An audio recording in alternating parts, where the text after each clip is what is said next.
एक छोटी सी कहानी यहाँ पे याद आ गई है, चलो सुना देती हूँ। फोकस से रिलेटेड है कि सामने कुछ होना हो, अगर हमारे दिमाग में है तो हम कुछ भी कर सकते हैं। स्वामी विवेकानंद जी के जीवन का ये किस्सा है। मुझे ये नहीं याद आता मैंने उन्हें कहाँ पढ़ा है, लेकिन किस्से मुझे सिचुएशन से याद जरूर आ जाते हैं। तो वो अपने गुरु के साथ चले जा रहे थे जंगल की तरफ। रास्ते में एक इंसान बैठा हुआ, एक बूढ़ा सा व्यक्ति बैठा हुआ था और एक पत्थर पे छेनी और हथौड़े की मदद से चोट कर रहा था।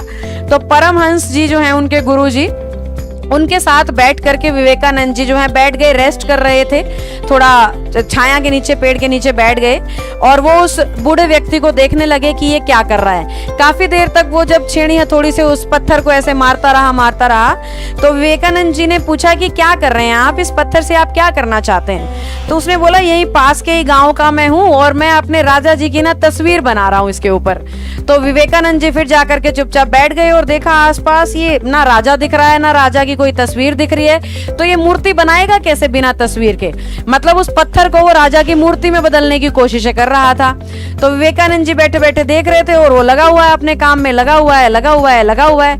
काफी देर तक देखने के बाद जब वो मूर्ति ने शेप लेने ही वाली थी, फिर विवेकानंद जी ने एक बार जाके कहा कि मुझे आसपास ना तो राजा की तस्वीर दिख रही है, ना ही आपके राजा जी कहीं दिखाई दे रहे हैं, तो आप ये मूर्ति बना किस बिहाफ पे रहे हो? कहीं आप मेरी मूर्ति बना के तो नहीं राजा कहने वाले हो मुझे? वो कह रहे नहीं जी, मेरे गाँव के, मेरे साम्राज्य के जो राजा है मैं उन्हीं की तस्वीर बना रहा हूँ, उन्हीं की मूर्ति बना रहा हूँ। और उनकी मूर्ति बनाने के लिए मुझे किसी तस्वीर की जरूरत नहीं है, मुझे राजा साहब की भी जरूरत नहीं है, क्योंकि उनकी जो तस्वीर है मेरे दिमाग में छपी है और अपने दिमाग की छाप से मैं उसे पत्थर पे उतार रहा हूँ और लगभग मैं उतार चुका हूँ, आप देख सकते हैं। तो उस मूर्तिकार ने बिना उस राजा की तस्वीर सामने रखे जब पत्थर को मूर्ति में बदल दिया, तो हमने तो कुछ सब्जेक्ट्स को ही अचीव करना है अपने दिमाग में फोकस की मदद से। तो जितना गहरा और स्ट्रॉन्ग फोकस होगा उतना ही बढ़िया आपका रिजल्ट होगा, जितना ढीला आपका फोकस होगा उतना ही लेट आपका रिजल्ट आएगा। रिजल्ट सबका आता है, मैं बहुत बार कहती हूँ, असफल नहीं होंगे आप अगर आप चल रहे हैं, आप रुके नहीं है। जब तक आप रुके नहीं, जब तक आप थके नहीं, तब तक आप हारे नहीं। तो हारोगे तो नहीं, लेकिन कौन कितने समय में सफल होता है, दैट मैटर्स अ लॉट। किसकी स्पीड क्या है, फोकस कितना है, तरीका क्या है, दैट मैटर्स अ लॉट।